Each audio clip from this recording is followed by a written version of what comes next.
welcome back. It's 7:36. Now, with the budget only 5 days away, there have been rumblings that the Chancellor is going to make changes to inheritance tax. Yes, well, cross-parliamentary MPs have urged the Chancellor to impose a 2% tax on wealth above £10 million. They think it's going to raise £24 billion every year. But is this fair, and should Number 10 scrap inheritance tax altogether? That's our big question this morning. Well, we're joined by political commentator Suzanne Evans and political consultant Emma Burnell. Good to see you both this morning. Emma Burnell, it's fair to say, isn't it, that people view this as a really unfair tax, and perhaps now isn't the time to actually scrap it, but hiking it is not going to go down very well.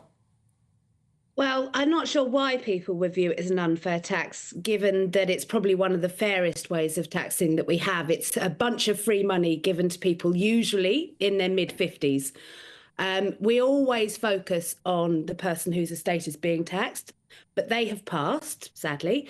They don't care anymore, let's be honest. They're either in heaven, whatever, or they're nowhere at all, whatever you believe. It is money that is given free of charge to their children.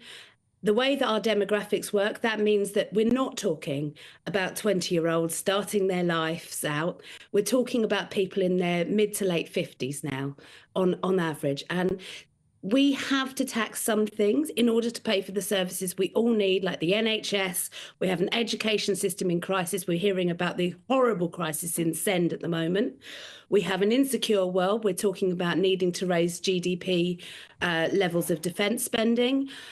I would ask anyone saying that this is the most unfair tax, what would you tax instead? Suzanne, what do you make of that?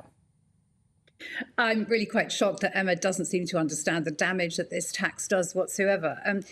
We're not talking here about wealthy people who don't care where their money goes. We're talking about the impact on family businesses, for example. So you've built up a family over your lifetime, perhaps over your grandparents' lifetime as well. They were involved, and you can't effectively pass it on to your children without absolutely a massive hit to that business. It is a very unfair tax. Let's be very clear. It brings in not terribly much to the Treasury. It brings in only about £6 billion a year. And that's because the very wealthy know how to avoid it. The tax burden falls very much here on the middle classes, people who've got a family home that's worth just over the threshold of 350,000 that they can't then leave to their children potentially.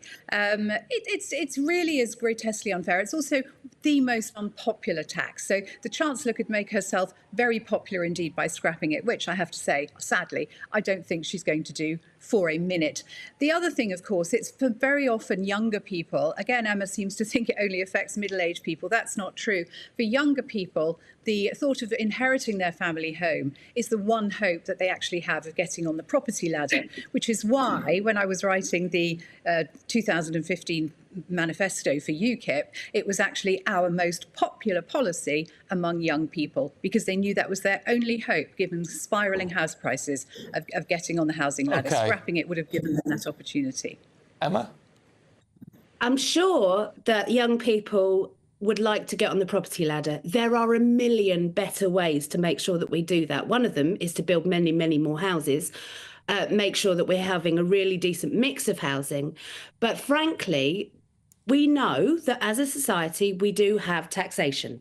Now, where that taxation comes from are political choices, and whether that taxation comes from working people, from our income, whether that taxation comes from money that is given free to people who have not done anything. It's not. I didn't earn any of my parents' money. My parents earn their money. When they pass, sadly they will do one day. Thankfully, they haven't yet. That money is not anything I've done to earn. So I think it's only fair that I give some of that back to society to build the roads and the hospitals and the schools that we need. Suzanne, is it fair that we give it back to society?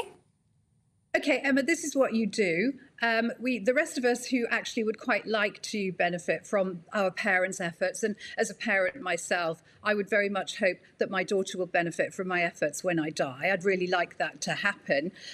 But perhaps we could scrap inheritance tax. And then, Emma, when your parents die and they leave you money, just write a cheque to the Treasury. That's all you have to do. If you care that much about public services, you don't have to stick to what the law says on tax. In this respect, you can actually write a cheque and give all the money away. But that should be your choice. It shouldn't be something that's foisted upon us. It's a communist tax, this, let's be honest. You have bought something out of your taxed income, and basically the state is saying, well, I'll have that back, thank you very much, and I'll give it to people who I think are more deserving, whether they actually are or not. And we all know how much waste there is in the public sector, how much waste there is in the NHS, how money is wasted on absolutely non-essential jobs and just squandered away in bad procurement and all the rest of it. I could go on forever about that. This is a communist tax. It takes wealth off people who've earned wealth and, of course, who've already paid tax on the money that they use to buy whatever it is that they want to buy. It's a ubiquitous tax. It really should be scrapped. Right. It's a complete